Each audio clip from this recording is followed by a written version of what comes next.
Hello everyone, and welcome back to the Calvin Tobin Show. I am your host, Calvin Tobin. Today we have a lot to talk about, so let's get right into it. Alright, the NFL is officially back, and Game 1 was last night. It was the Dallas Cowboys taking on the Super Bowl champions, the Tampa Bay Buccaneers. And this game was a game to be reckoned with because the final score was 31-29 with the Buccaneers taking the victory. But Dallas should have won this game, because even though that Greg Zuerlein missed a 60-yard field goal and an extra point, which would have made the game 33-31, and Dallas would have ended up winning.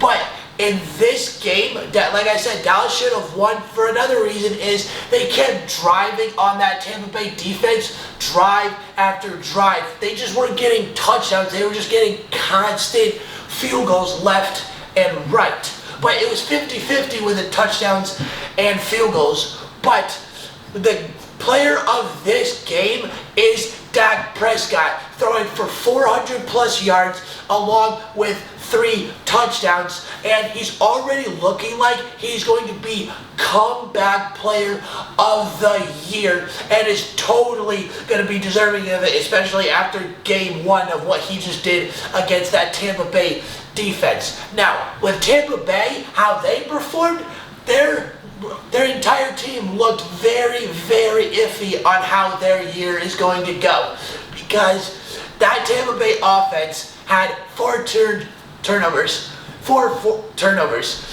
Tom Brady threw 2, 1 wasn't supposed to happen. It was an accidental interception, and 2 players ended up having a fumble. Now, the way that looked, it looks like that the Tampa Bay Buccaneers offense is going to be a little skeptical all year, but this is also Game 1. And any time that Tom Brady looks bad, everyone loves to come after him and hate on him. So like, as soon as he has one off game or is off in the slightest bit, they want to call him washed. Because last year, Tom Brady had a very similar situation in turnover margin. He did lose Game 1 against New Orleans in Game 1 last year, but who ended up winning the Super Bowl? Okay, now let's talk some money. TJ Watt just signed a beautiful, enormous 4-year, $112 million contract. Now, TJ Watt is deserving of every dime coming his way, especially after last year, because he threw up 15 sacks. Arguably a debatable, should have won Defensive Player of the Year last year over Aaron Donald, but that's yours to debate that one. But TJ Watt and the Pittsburgh Steelers are going to be very friendly for the next 4 years. And Pittsburgh, I know for a fact, is going to love having TJ Watt for the next 4 years, because he is one of the scariest players to go up against. He's like TJ Watt. TJ Watt is like his brother JJ Watt. He's like Aaron Donald. He's like Cam Jordan. He's like Dexter Lawrence. He's a guy you do not want to go up against, and TJ Watt is looking like he's going to call Pittsburgh family. Alright, now week 2 of college football is tomorrow, starting at high noon, with one of my top games to watch, and that is number 12 Oregon taking on number 3 Ohio State. Last week, Ohio State looked absolutely great, especially because CJ Stroud, freshman, and senior wide receiver Chris Olave had shown they're already off to a strong start with a great connection, because Chris Olave had 110 plus yards against Minnesota, and they ended up winning 45-31. Now, going against Oregon this week is going to be a whole different battle, because Oregon's defense was all over in the backfield against Fresno State, having 4 total sacks on the day. But it's also Ohio State, so it's going to be offense against defense this entire, but it's specifically going to be mainly seeing Ohio State's offense taking on that Oregon defense, because the reason being is they have one of the, if not the top defensive players in the entire country in Kevin Thibodeau. And this guy, like, you do not want to slip up one bit. He's like Chase Young, but not as good. As you have one slip up and it's game over in that backfield. So in this game, we are going to see what is going to happen. Will top-ranked Ohio State come out with the victory? We will find out. But I say Ohio State comes out with the victory, winning 35-30. Now, the next game, my second game, is Iowa versus Iowa State. Now, everyone's looking at this like, ooh, it's a top 10 ranked matchup. It is going to be so good for week 2 of college football. I don't think so, and here's why. Iowa was 18 last week, and they faced number 17 Indiana, and they blew them out of the water 34-6. And that was a team that was a strong and significant win for Iowa. But Iowa State played an FCS team in Northern Iowa last week, and they barely squeaked by with a win, winning 16-10. But that's against an FCS team. Iowa State is not the 9th best team in this country, and based off that game, they are looking like they are lucky to be in the top 25 at all, let alone the top 10.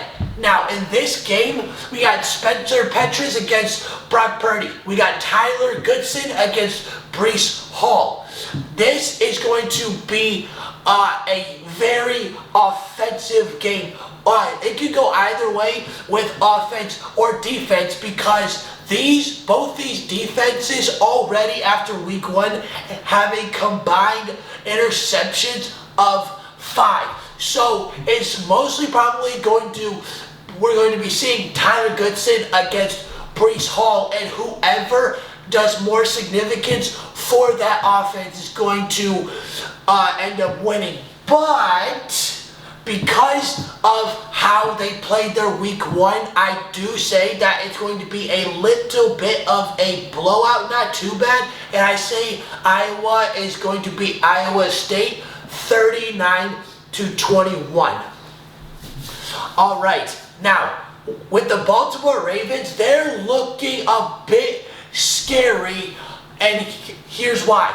One, they just lost J.K. Dobbins, Gus Edwards, Marcus Peters, and a few other players, all to leg injuries, and it looks like that the Ravens' running game is out of the question. Wait, actually, it's not, and here's why I'm going to tell you why. The Ravens just signed Le'Veon Bell, Devonta Freeman, and Latavius Murray, all two of them to their practice squad, and one on a $2 million deal. Latavius Murray for the $2 million deal, and Devonta Freeman and Le'Veon Bell for the practice squad. But here's the thing. Like, I get that the Baltimore Ravens are replacing the guys that they just lost, and they have very good replacements, but I'm actually a bit skeptical on why they signed Le'Veon Bell. He didn't do so much for Kansas City, and it looks like his game is slowly depleting after he left Pittsburgh, but I'm surprised that Baltimore signed him because of his disrespect towards Andy Reid, because that shows he's not conducting himself like a professional, and it's just showing that he's probably not going to show any more respect to John Harbaugh than he did Andy Reid, and he disrespected Andy Reid, saying he didn't want to play for him. But with this, with all these signings and injuries, it looks like the Ravens are going to have a very different year on when it comes to running the football. Lamar Jackson will still be Lamar Jackson, but also this year Lamar Jackson needs to prove that he is an elite quarterback. People thinking, oh, he's a phenomenal dual threat with his arm and feet. Nah. He can outrun you anytime he wants, and he's an elite running back because he's better at running the football than throwing the football because he's not 100% accurate, and there are a lot of other QBs like Russell Wilson, Patrick Mahomes, Aaron Rodgers, Tom Brady who are a lot more efficient than Lamar Jackson is. Once Lamar Jackson gets to an elite or at least a very high efficiency level of completing passes, then I'll look at Lamar Jackson as a true elite quarterback. Alright, that's the end of the Calvin Tobin Show. Please subscribe to my channel at Calvin Tobin Show so you don't miss out on any sports media. And please follow me on Instagram at Calvin Tobin Show so you don't miss out on any sports news whatsoever. And I'm out.